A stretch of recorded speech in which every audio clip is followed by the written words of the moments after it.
देखिए, श्रीमद् भगवद गीता के 6ठे अध्याय का महात्म्य।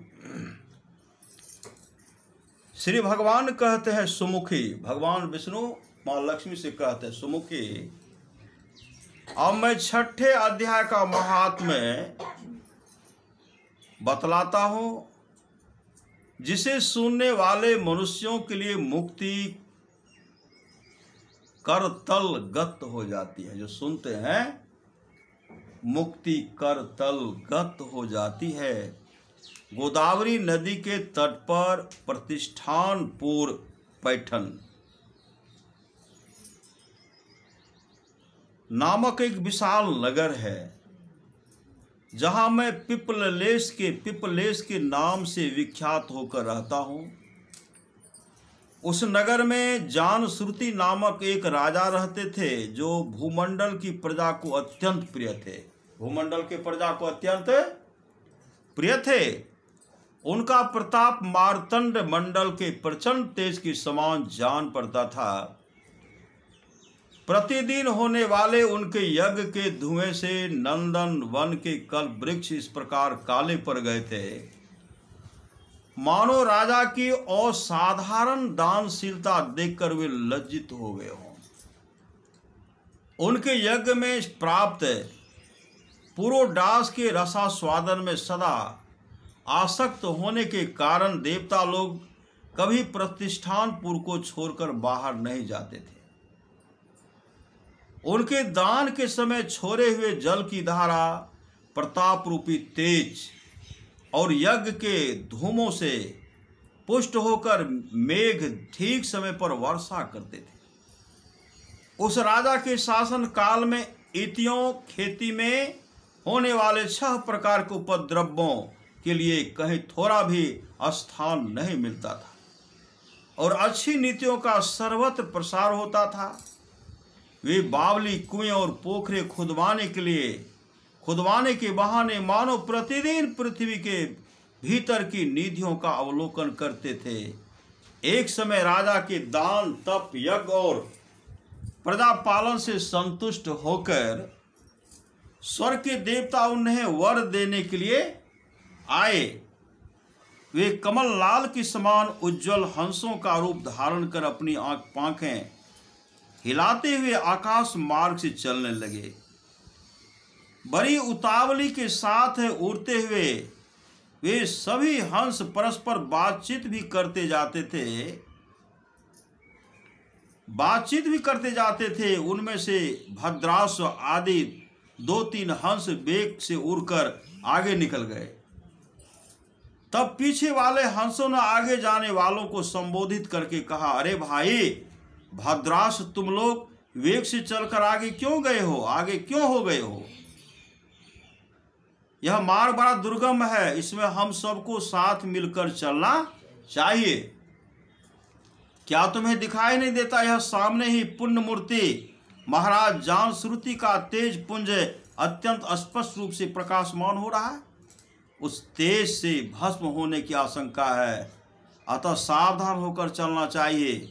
पीछे वाले हंसों के वचन सुनकर आगे वाले हंस हंस पड़े और उच्च स्वर से उनकी बातों का अवहेलना करते हुए बोले, अरे भाई, क्या इस राजा जानश्रुति का तेज ब्रह्मवादी महात्मा ऋक्व के तेज से भी अधिक तीव्र है? हंसों की बातें सुनकर राजा जानश्रुति अपने ऊंचे महल की छत से उतर गए और सुखपूर्वक आसन पर विराजमान हो गए। अपने सारथी को बुलाकर बोले, जाओ महात्मा ऋक्व को यहाँ ले आओ। राजा का यह अमृत के समान वचन सुनकर मह नामक सारथी प्रसन्नता प्रकट करता हुआ नगर से बाहर निकला। सबसे पहले उसने मुक्तिदायिनी काशीपुरी की यात्रा की, जहां जगत के स्वामी भगवान विश्वनाथ मनुष्यों को उपदेश दिया करते हैं। उसके बाद वह गया क्षेत्र में गया, जहां प्रफुल्ल नेत्रों वाले भगवान गदाधर संपूर्ण लोगों का उद्धार करने के लिए निवास करते हैं। तदंतर नाना तदंतर नाना तीर्थों में भ्रमण करता हुआ सारथी पाप नाशनी मथुरापुरी में गया। यह भगवान श्री कृष्ण का आदि स्थान है, जो परम महान एवं मोक्ष प्रदान करने वाला है। वेद और शास्त्रों में वह तीर्थ त्रिभुवनपति भगवान गोविंद के अवतार स्थान के नाम से प्रसिद्ध है। नाना देवता और ब्रह्म ऋषि उसका सेवन करते हैं। मथुरा नगर कालिंदी यमुना के किनारे शोभा पाता है। उसकी आकृति अर्धचंद्र के समान प्रतीत होती है। वह सब तीर्थों के निवास से परिपूर्ण है। परम आनंद प्रदान करने के कारण सुंदर प्रतीत होता है। गोवर्धन पर्वत के होने से मथुरा मंडल की शोभा और भी बढ़ गई है। वह पवित्र वृक्षों और लताओं से आवृत है। उसमें 12 वन है। वह परम पुण्यमय तथा सबको विश्राम देने वाले श्रुतियों के सारभूत भगवान श्री कृष्ण की आधार भूमि है। तत्पश्चात मथुरा से पश्चिम और उत्तर दिशा की ओर बहुत दूर तक जाने पर सारथी को काश्मीर नामक नगर दिखाई दिया, जहाँ शंख के समान उज्जवल गगनचुम्बी महलों की पत्तियां भगवान शंकर के अट्टहास की भांति शोभा पाती हैं।